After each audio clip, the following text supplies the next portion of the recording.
Just ahead on American Black Journal, a statewide effort kicks off in Michigan to improve K-12 education. We'll talk about who's involved and what needs to change, plus a local group that's helping men become better fathers. Stay right there. American Black Journal starts now. American Black Journal is funded by the W.K. Kellogg Foundation, a partner with communities where children come first.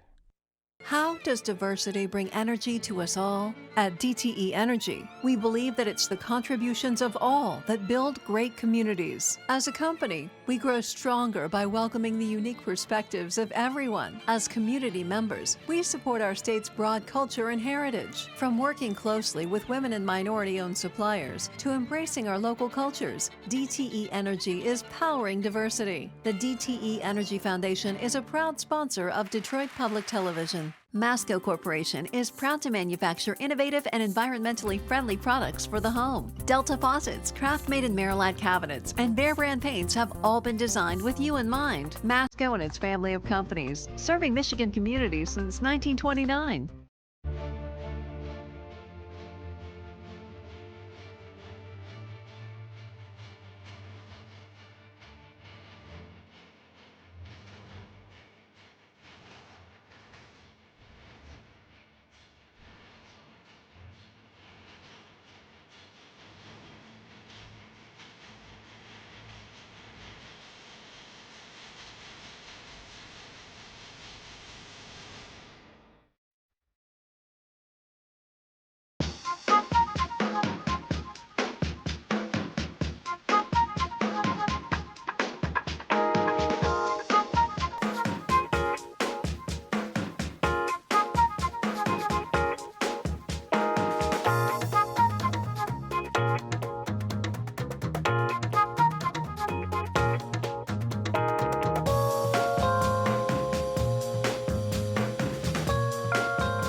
Welcome to American Black Journal. I'm Stephen Henderson. For the first time, a diverse group of organizations is teaming up to improve K-12 education here in Michigan. The partnership is called Launch Michigan, and it will focus on student needs now and in the future.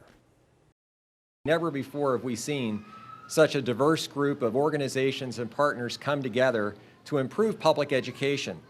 We represent a very broad spectrum of business, education, philanthropy, community leadership, state leadership, and we're united behind one goal, which is to make sure that we have the best public education system in America so that our kids can succeed not only in their careers but also in life.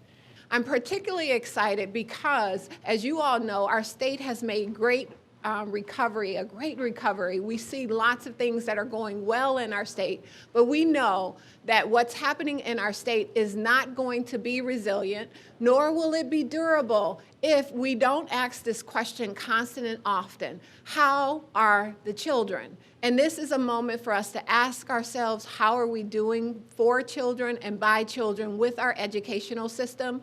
And when we look at that question, we know that we are not doing as well as we possibly can for children. And this gives us an opportunity to do it, where the opportunity is grounded in a coalition of people across the board, from business to philanthropy to community, and most importantly, our educators who bring passion for our children. Joining me now are two members of the new Education Alliance, Brian Gutman from the Education Trust Midwest and Don Watruba of the Michigan Association of School Boards. Welcome to American Black Journal. Thank you very much, Stephen. Yeah. Appreciate it. So this is an issue that we've been talking about in Michigan for a really long time. I think most people are aware of at least some of the issues. Some people are aware, I think, of all of the things that are going on. I think one of the key questions, though, with a group like this is, where do you start? What is the sort of kickoff point for a discussion about what's wrong with our schools and how we fix it? Brian, I'll start with you. One of the things that I think is so exciting about this effort is that we're really starting by coming around the table and talking about solutions rather than finger pointing. Mm-hmm. It has been far too long that we have been sliding as a state. It's not due to the actions or inactions of any one group around the table or otherwise, but it's a shared problem, and it's a shared problem that we really need to resolve. Yeah. So I think that's our starting point. Yeah. Where do we start with the issues? Well, I mean, I think a big thing in this is that we aren't going to try to solve all of the ills of public education in the Yeah, system. We have yeah. to really look at this and say, what are some things that, you know, will be effective in Michigan to start moving the needle and work towards those. And if we start getting momentum there, then we can add to those. And, you know, one thing we hear consistently, and parents would say this, no matter what community they're in, there is still great respect for teachers in the classroom. And we have to make sure, and one of the things the coalition has already started talking about is what do we do to make sure our educators have the things and the tools that they need to serve our children well. And that's one of the focuses, and there'll be other focuses amongst those, but it's Yeah. not trying to solve all things at once, because that would bog down and we would not be successful. Right. At the same time, we've had a lot of different efforts to sort of take this piece of it or that piece of it and come up with a reform that we say is going to solve it. How does this sort of interact with those things? I mean, I'm thinking specifically like about the teacher accountability system that we keep sort of trying to get started in fits and starts. Do you just jettison that and start over, or do you try to mesh that up with this? I think we're really starting from a point of identifying where there are gaps, where there are needs, whether that's on teacher support or equitable funding, and certainly there's an entire universe of things that we could talk about. We're not going to get to them all, but one of the intentions of this partnership is to make sure that when we do come out with our recommendations, when we do come together on whatever the set of priorities may be, that it has stability and durability, that we're no longer in the kind of circular place that we've sometimes found ourselves of putting a policy in place just to revisit and change it a couple of years down the road when political wills change. Yeah, yeah. School boards play a huge role, obviously, in education in the state. I'm curious what your members tell you about what they would like to see changed. Do school boards need more support? Do they need more training? Which part of this affects them? You know, I think they, as the governance body of school districts, they want to see their kids successful and their teachers successful. And so I think there's much less self-interest in what this means for school board members, but wanting to be MASB to be a part of a coalition that is supporting public education in general. And I do think there are times where boards of education need to better themselves in an educational standpoint through training or otherwise, because they are an integral part of the leadership and broad vision of a district. And if they're not doing that well with their superintendent, it has ramifications right down the line to the teachers. So they kind of lead the culture in a school district. So that clearly is a piece of that. But for them in this coalition, it is supporting teachers, supporting public ed. Let's find solutions. Yeah. Other states are ahead of us in terms of outcome, at least, in terms of the way that they have changed K-12 to produce better outcomes.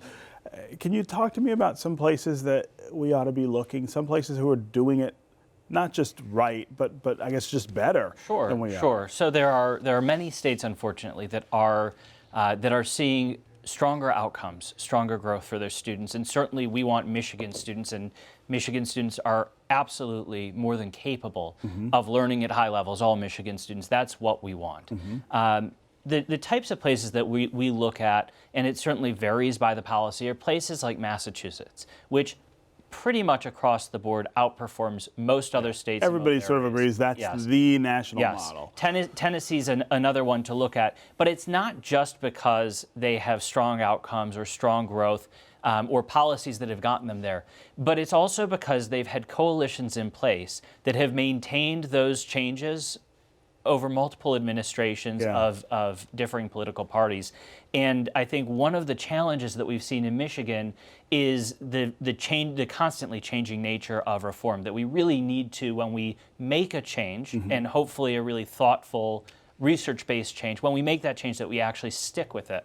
Yeah. What took us so long to get this group around the table together, all sort of pulling in the same direction? I've been in this for a long time, and I think we've had a lot of self-interest, whether it was education or business or whoever it was that wanted to solve education's problems. They came up with a solution and drove their solution regardless of what any other entity that was involved would say. And there just hasn't been that collaborative nature, but where we are today has shown that whatever those one-off solutions were really didn't solve any of the Didn't work. problems. Yeah. And I think there's just a realization that if we don't do it together, we're never going to do it well. And so I think that is the place where just people have put aside self-interest to say, other states have done this successfully when it was done together, and nobody has generally done it on their own. Yeah. Where's the parent voice in this? Parents, I think, see this in a very important way. They aren't always at the table to make a difference. Yeah, it's going to be absolutely critical to have parent voices at the table, and as we're coming together for this table especially to be listening to parents in a wide range of communities across the state. That's something that we're still working on, exactly what all of that looks like. But I think that across the board and across the table, the various groups sitting together have recognized the importance of hearing what everyone else is saying.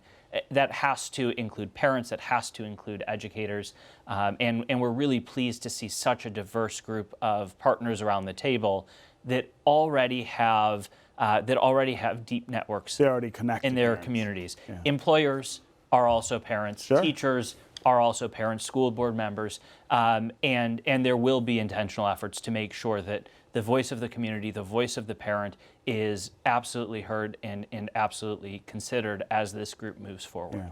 Yeah. Let's talk about timetable. That's another thing that I think parents are anxious about. How quickly might we see changes that they might want to see in their local school districts? I think the coalition's goal right now is to be able to work hard this summer and come up with at least a handful of recommendations in the late fall, tying into the election cycle, to tell those elected in November, governor, legislative offices, here's what this coalition came along, and that'll be mid-school year. So we would really hope to see legislation enacted in the early 2019, so that next school year, a year and a couple months from now, like maybe some changes will start happening. Right. The legislature has always been a sticking point for these kind of things. They also seem to stick their nose in uninvited in a lot of cases, and maybe in unhelpful ways. What makes you confident that things might go differently this time? Well, what makes me optimistic that things might go differently this time is really the representation of the partners around the table. We've got great partners in business and education advocacy, in education management, in parents, philanthropy. It's really a broad group, and the teachers' unions are also at the table. The intention of this group, or a large intention, I should say, of this group, is to remove the partisan politics from the policies. There is absolutely no reason that public education should be a partisan issue, and far too often it is. By having such a diverse range of groups around the table, I think that we really can begin to roll that back and make sure that we're enacting policies that are really first thinking about, is this helping our students? Yeah. Okay, well, congratulations, and we will look forward to the recommendations later this year. Thank you. Thanks for being here. Up next, a nonprofit that's helping men make a difference in their children's lives. But first, we continue our look back at this program over the last 50 years. Here's a 1998 interview with Cornel West about his book on restoring hope in Black America. The essence of this book has a lot to do with internal qualities. You talk about integrity, you talk about follow through, you talk about sacrifice, struggle. What is the place of all these internal qualities in restoring hope? Well, I think it's a way of trying to forever remind us of those who came before, who helped transmit to us a tradition of struggle. But we are at the point now where the market culture has so thoroughly shaped who we are. It has disassembled and reassembled our souls to such a degree that we can look at Martin Luther King Jr. and view him as an icon on a pedestal rather than a freedom fighter in a tradition that's live, vibrant, vital. And to talk about restoring hope, or to talk about hope at all, is to talk about a focus on this tradition of struggle, of sacrifice, of service. And of institution building. Of institution building, infrastructure building, and so forth. Absolutely right. If we look at a Martin Luther King or Malcolm X or whomever, a Frederick Douglass, and say, put him on a pedestal and leave him there, it speaks to a basic failing within the group to have created a form of institutional leadership that does not grow old, cannot be bought off, and does not die. In other words, we do not inculcate and pass on to our people, our children, the ability to come behind, grow up in, and lead as a result of. Absolutely. Is that what you're talking about? Absolutely. And we're living in a moment in which we've got the largest generation gap in the history of Black America ever. You see, you got a group of young folk who are creative, hungry, thirsty, but so shaped by market culture that their relation to their past is more and more distant. That King looks like he's a figure in a museum rather than someone who is similar to someone they know in their own lives. My next guest created an organization named Family Assistance for Renaissance Men after his own personal circumstances left him wanting to escape the pressures and responsibilities of raising his children. The nonprofit offers services such as counseling, legal assistance, child support help, and relationship building activities. Here is founder Willie Bell, along with two men in the program, Victor Hill and Gregory Hunter Rozier. Welcome to American Black Journal. Thank you. Yeah, so a really interesting idea that you sort of reached this crossroads yourself and said, not only am I going to figure out how to get through for me, I'm going to try to help everybody else do it too. Absolutely.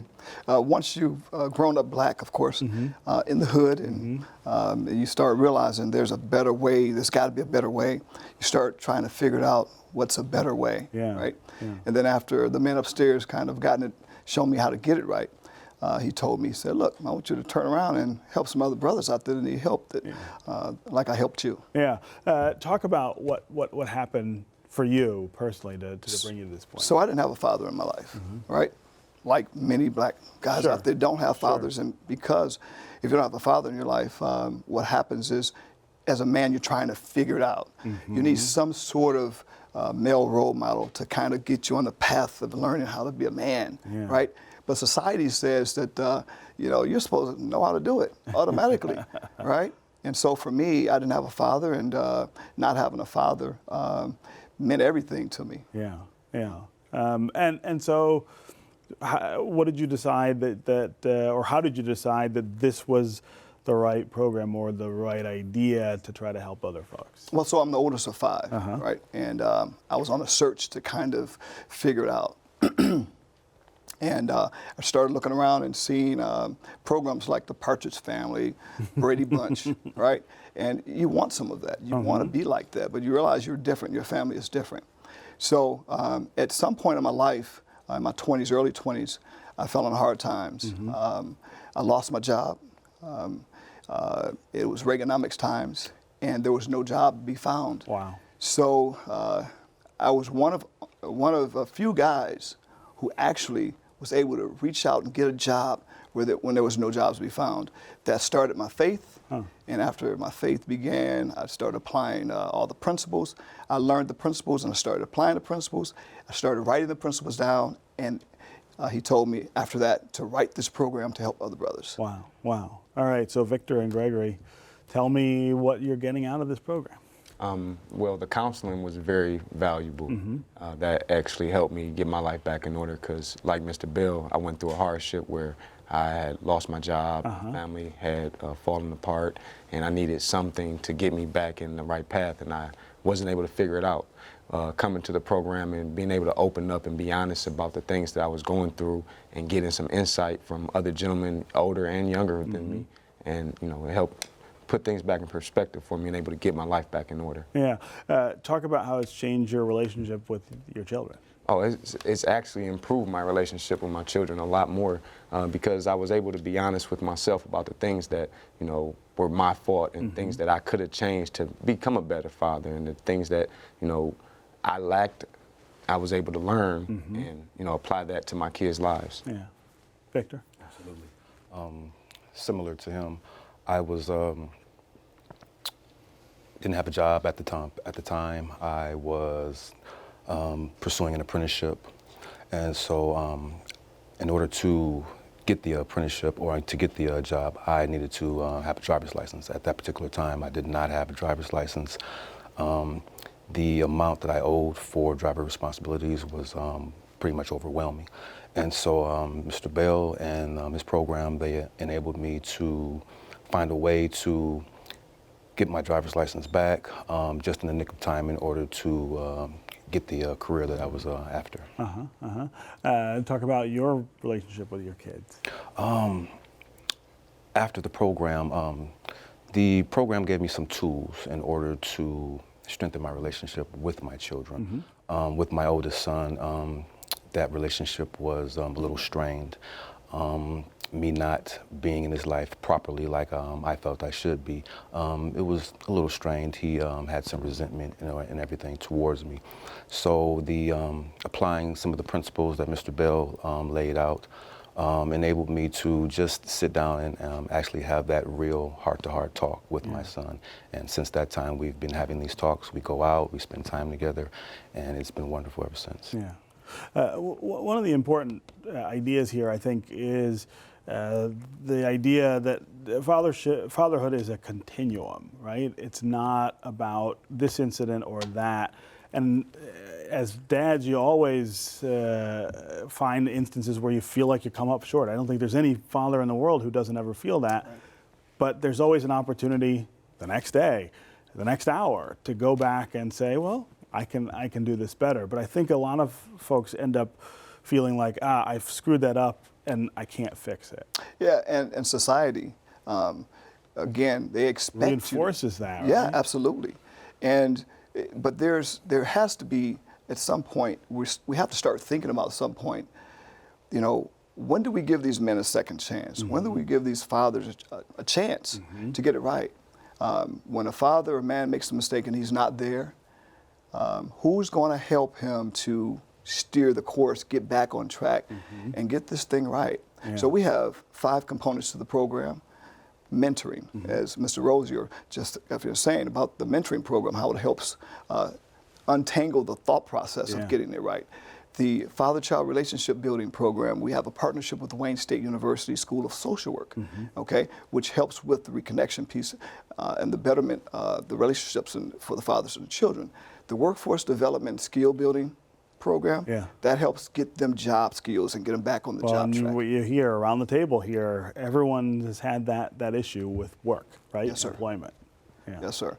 And so we have a workforce development program. That program helps these fathers to learn a skill: plumbing, electrical, drywall, paint, carpentry. We partner with the Detroit Land Bank Authority, and we take these vacant houses, and we take them from scratch. We, gut them, and from the bottom up, learning the plumbing and all the things they need to learn to refurbish that house, and then they get a chance to live in that house. To live there, right? Yeah, yes, sir. That's great. Yes, sir. Yeah. Well, what's the 5th? Is that? And so you have the legal component, right? And that's what Mr. Hill was talking about, the legal component, which is probably one of the main pieces of the program. They may come to the program looking for help legally because by the time they get behind in child support payments, well, nobody cares. You're behind. Find a way to get off behind. And so we help them with their driver's licenses. We help them get their child support payments back in order. We help them, not go to jail. Right. $35,000 it costs the state a year for that, right? Yes, to jail the guys. All right. Congratulations on the program, and congratulations to you too. Thank you. Really great idea. Thanks for having us. Finally today, we want to send our condolences to the family of African-American trailblazer Lucille Watts. She was the first black female judge elected to Wayne County Circuit Court. Judge Watts was my guest on this program during Black History Month in 2015. She talked about the many challenges she faced building her law career. Judge Watts passed away in her sleep at her Detroit home. She was 97. You can see my conversation with Judge Watts at AmericanBlackJournal.org. That's our program for today. Thanks for watching. You can get more information about our guests at our website, and you can always connect with us on Facebook and on Twitter. We'll see you next time.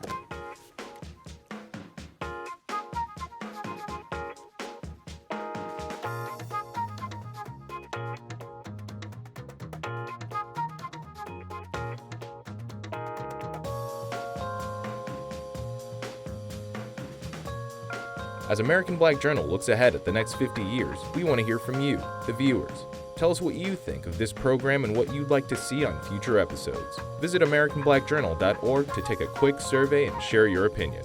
Thank you.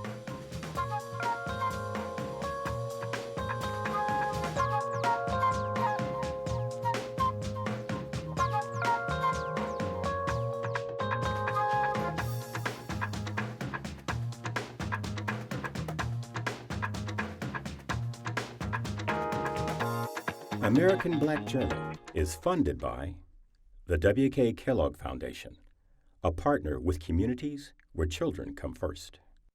How does diversity bring energy to us all? At DTE Energy, we believe that it's the contributions of all that build great communities. As a company, we grow stronger by welcoming the unique perspectives of everyone. As community members, we support our state's broad culture and heritage. From working closely with women and minority-owned suppliers to embracing our local cultures, DTE Energy is powering diversity. The DTE Energy Foundation is a proud sponsor of Detroit Public Television. Masco Corporation is proud to manufacture innovative and environmentally friendly products for the home. Delta faucets, craft-made in Merillat cabinets, and Behr brand paints have all been designed with you in mind. Masco and its family of companies, serving Michigan communities since 1929.